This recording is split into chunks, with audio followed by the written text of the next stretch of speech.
경기도 김포시. 안녕하세요. 임신 중 뇌동맥류가 파열됐다는 송정희 씨.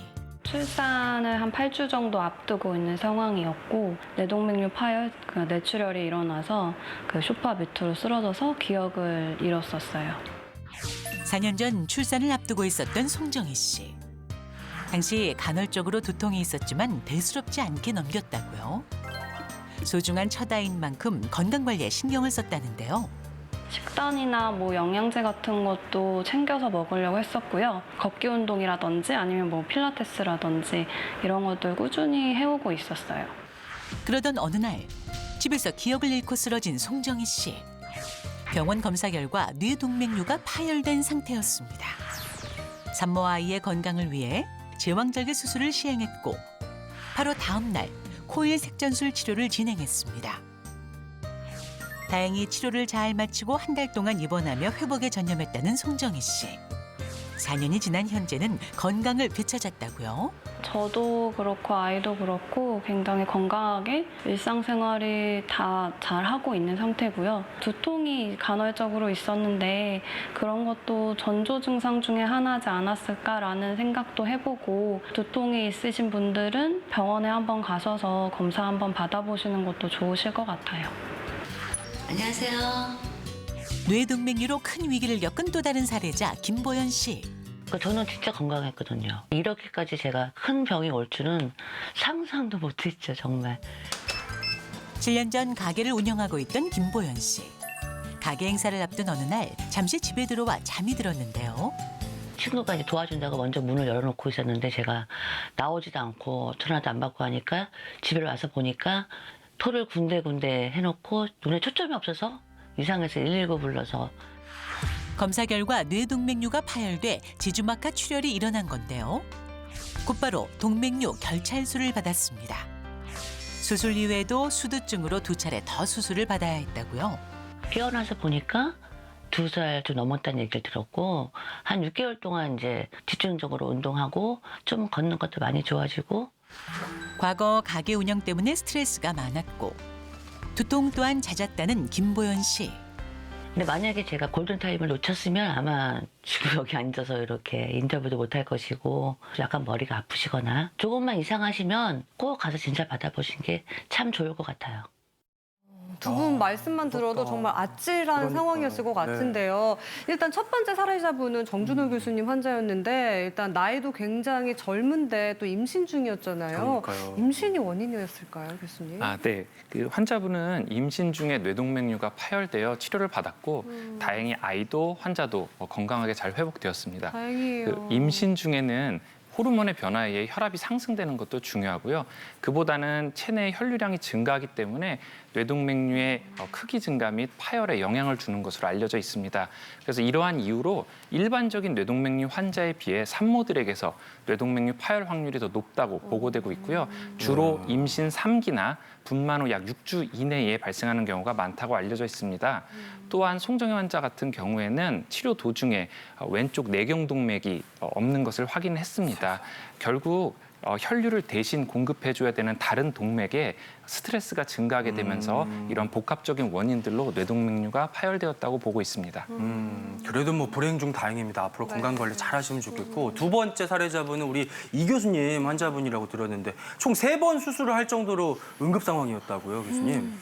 예, 응급 상황이었습니다. 예. 그 7년 전이니까 40대 중반이었고요. 당시에 환자가 그 후교통동맥에 발생한 동맥류가 파열됐고 동맥류 결찰술은 그날 한 번에 수술이 잘 됐는데 그 후유증으로 또 수두증이라는 게 오거든요. 그래서 그거에 대한 션트 수술을 2차례를 더 시행을 했던 환자고요. 처음에 오셨을 때 의식 상태는 통증을 줘도 눈을 뜨지 않는 혼미 상태였는데 한 달 정도 재활 치료하고 수두증에 대한 수술을 하고 나서 한 2달에 걸쳐서 천천히 깨셨고 그 병원에 오시고 그때까지 기억은 전혀 없는 상태로 나중에 회복이 되셨습니다.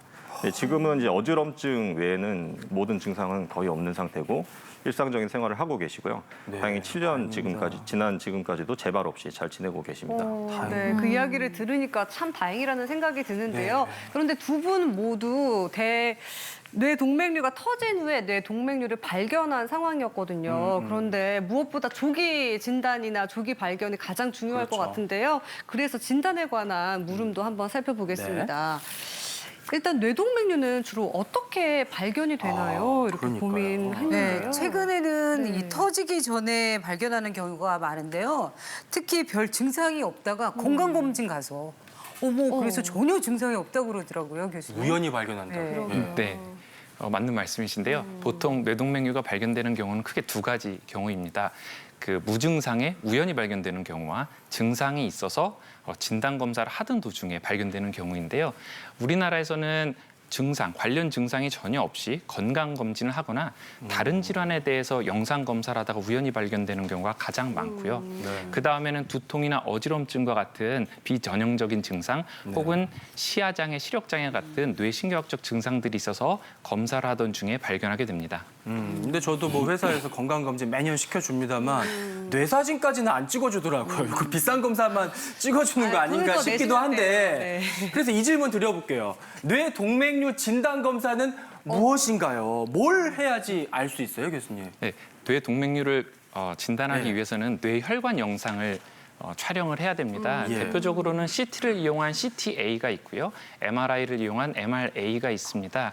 이 두 검사는 비침습적인 방법으로 대표적으로 뇌동맥류를 진단하는 검사로 알려져 있고요. 예. 화면에서 보시다시피 왼쪽에는 조영제를 사용하지 않고 뇌동맥류를 확인할 수 있는 MRA입니다. 그래서 임상적으로는 가장 유용하게 사용하고 있고요. 예. 사실 가장 정확한 검사는 대퇴동맥에 관을 넣고 검사하는 카테터 뇌혈관 조영술입니다. 그림에서 오른쪽에 보이는 영상인데요. 병변과 주변 구조물들을 훨씬 더 정확하게 확인할 수 있다는 장점이 있으나 네. 침습적인 검사여서 일상적으로 사용되고 있지는 않고요.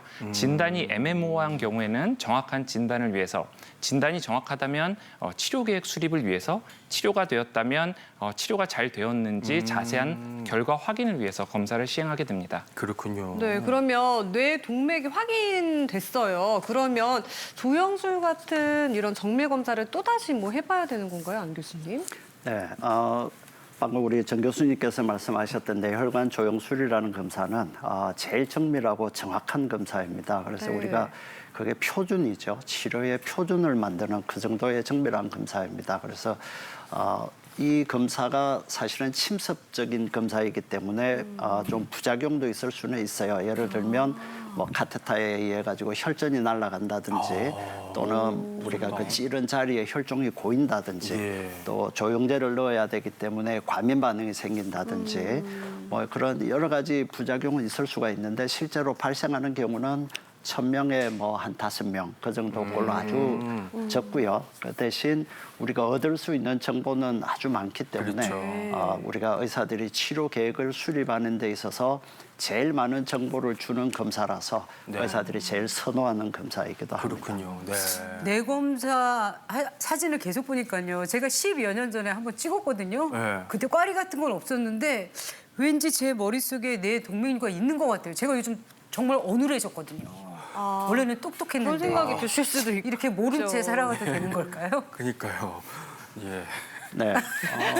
참 답변하시기 곤란하게 질문하시네요, 김현영 씨. 일반적으로 교수님 이제 어떨까요? 우리 뇌동맥류 유병률이 한 3%라고 얘기를 합니다.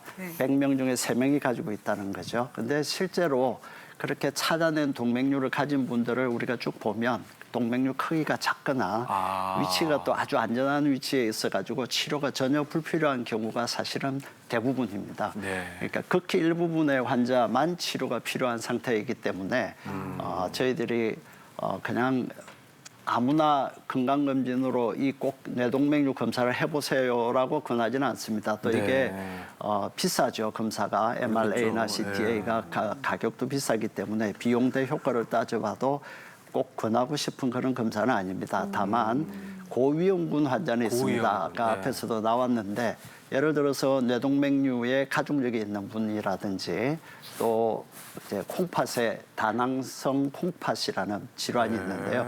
이분들은 일반인들보다 3배에서 4배 정도 그 유병률의 가능성이 이제 높아지는 분들이 있습니다. 네. 그래서 이분들은 저희들이 꼭 검사를 권하고 있습니다. 네. 고위험군일수록 철저히 검사하라는 말씀이신데 그러면 이 질문을 안 드릴 수가 없죠. 위험군은 과연 어떤 분들일까? 어떤 사람이 뇌동맥류 잘 생기나요? 뇌동맥류 조기 검사 받아야 될 사람 누구인가요? 이 교수님. 네. 예, 뇌동맥류 조기 검사를 받아야 되는 가이드라인은 아직 확실하게 나와 있지는 않은데요. 아무래도 동맥류가 잘 생길 수 있는 사람들이 그 대상이 될 수 있겠습니다. 흡연력이나 고혈압이 있는 경우 그리고 폐경기 이후의 여성, 고령일수록 동맥류가 잘 발생하고 가족력이 굉장히 중요한데요. 특히나 가족 중에 여러 명의 동맥류 환자들이 있는 경우에는 검사를 추천드릴 수가 있겠습니다. 네, 그렇다면 이렇게 다양한 증상, 진단, 위험군 알아봤는데요. 네. 치료법은 어떤지도 알아보도록 하겠습니다. 일단 모든 뇌동맥류는 수술을 해야 하나요? 이런 궁금증 생기실 수 있는데요. 근데 뵙기면 뵙게 뇌동맥류 위험도가 전부 다른 것으로 알고 있거든요. 교수님. 네. 앞서도 말씀드렸다시피 모든 뇌동맥류를 다 치료하지는 않습니다. 비파열성 뇌동맥류로 진단되더라도 치료하지 않고 경과를 추적하는 경우들이 훨씬 더 많고요. 파열의 위험성이 높다고 판단되는 경우에만 국한돼서 예방적 치료를 시행하고 있습니다. 그 뇌동맥류의 위치, 모양, 크기, 그리고 환자의 여명, 건강 상태 등이 뇌동맥류 치료 여부를 결정하는 데 중요한 요소들입니다. 네. 그런데요, 뇌동맥류 위험도와 치료법이 의사 선생님마다 다 다르잖아요. 그러면 여러 병원을 막 다녀봐야 돼요? 한 병원만 가지 말고? 어떻게 해야 될까요? 대부분은요 권고 사항이 비슷할 겁니다. 그런데 이제 치료가 굉장히 까다롭거나 그다음 치료 여부 결정이 애매한 경우에는 그 의사의 경험, 지식 그리고 가치관 등에 따라서 그 결정이 좀 달라질 수 있고요. 네. 더 나아가서는 치료 방법에도 영향을 미칠 수가 있습니다. 그래서 이거는 환자 가족들마다 좀 다를 수 있는데요. 진료를 받고 치료 계획에 대해서 설명을 들었을 때 뭔가 확신이 간다, 믿음이 간다 그러면 그 의사의 권고 사항대로 치료를 따라가시면 될 것이고요. 예. 그렇지 않고 설명을 잘 들었음에도 불구하고 조금 확신이 안 든다라는 경우에는 상급 병원의 선생님들 소견을 한 번 더 들어보는 것도 좋을 수 있겠습니다. 이렇게 이제 여러 의견을 들어보고 심사숙고를 한 끝에 치료를 받아야겠다 딱 결심을 하면 어떤 치료법이 있는 거예요, 안 교수님? 네. 예, 뇌동맥류의 치료 방법은 크게 2가지로 나눌 수 있습니다. 일단은 개두술, 머리를 열고 이제 뇌동맥류의 목을 클립으로 무는 이제 그런 수술적인 방법이 있고요. 또 한 가지 방법은 혈관 안으로 들어가서 카테터를 이용을 해서 거기에다가 코일을 넣어주는 혈관 내 수술이라는 방법이 있습니다. 크게 2가지가 있는데요. 개두술 같은 경우에는 아무래도 머리를 열어야 되기 때문에 환자들이 심리적으로 거부감을 가지고 있는 경우가 많지만 동맥류 크기가 크거나 모양이 좀 복잡하거나 또 입구가 넓은 이런 동맥류 또 젊은 환자들 이런 환자들한테서는 개두술을 좀 더 적극적으로 권하고 있고요. 네. 물론 뭐 단점은 회복이 느립니다. 머리를 열어야 되고 특히 연세 아무래도. 드신 분들은 젊은 분들보다 회복이 더 느리기 때문에 좀 단점으로 작용할 수가 있습니다. 또 혈관 내 수술, 코일 색전 수술의 경우는 비교적 더 최신 방법이죠. 우리나라에서 2000년대부터 시작이 된 건데 이 치료법은 머리를 열지 않기 때문에 회복이 훨씬 더 빠릅니다. 또 심리적인 부담감도 적고요. 그다음에 최근에는 이제 입구가 넓은 것도 안에 스텐트를 갖다 대고 코일을 가득 채울 수 있어서 요즘은 적용 범위도 더 넓어졌는데 단점은 내구성이 조금 떨어집니다. 내구성이요? 예. 해놓고 재발되는 가는 경우가 조금 더 이제 많고요. 대신 이 방법은 최신의 방법이기 때문에 앞으로 더 발전할 가능성은 더 높다고 봐야 됩니다. 그런데 이제 우리가 이제 이 2가지 방법을 주로 쓰고 있는데 실제로 이제 적용을 할 때는 우리가 환자의 동맥류의 크기나 모양이나 환자의 전신 건강 상태나 이런 것도 봐야 되고 또 뭐 우리 의사들 그 병원의 경험이나 또 다른 그 요소 인력이나 이런 것도 다 종합적으로 고려를 해서 네. 전문의들이 상의를 해서 결정을 하게 됩니다. 네, 방금 교수님께서 재발에 관한 이야기를 해주셨는데요. 많은 분들이 이거 궁금해하시거든요. 그래서 질문해 볼게요. 뇌동맥류 치료 후에도 재발하나요? 그러니까 어떤가요? 정확히 번 더 다시 한번 무서운데. 말씀 부탁드릴게요. 네, 적절한 방법으로 잘 치료된 동맥류 같은 경우는 재발률이 상당히 낮습니다. 네. 근데 아무래도 우리가 100%라는 거는 없기 때문에 가끔씩 재발을 하게 하는데요. 두 가지로 나눌 수가 있습니다. 치료한 동맥류가 재발하는 경우가 있고 치료하지 않는 부위에서 또 새로 생기는 그런 동맥류가 있을 수가 있습니다. 근데 이제 치료한 부위에서 생기는 경우는 아무래도 1차 치료 때 좀 덜 치료가 된 경우 내지는 완벽하게 치료를 했지만 그 주위 혈관이 염증성 반응이 생기면서 또 부풀어 오르는 그런 경우도 이제 생각을 해볼 수가 있고요. 그 외에 우리가 실제 수술을 하다 보면 사진에서 보이던 그런 동맥류를 목표로 수술을 들어갔는데 그 주위 혈관에 사진에서 보이지 않던 아주 작은 동맥류가 보이는 경우도 있어요? 가끔씩 어떡해요. 있습니다. 네. 그런 경우가 이제 우리가 실제로는 없다라고 생각을 했는데 나중에 보면 거기서 이렇게 동맥류가 자라겠죠. 그래서 대략 저희들은 한 1%라고 이제 환자분들한테 설명을 합니다. 100명 중에 1명 정도. 네. 그렇군요. 그러니까 한번 경험하신 분들은 추적 관찰을 게을리하면 안 될 것 같은데요.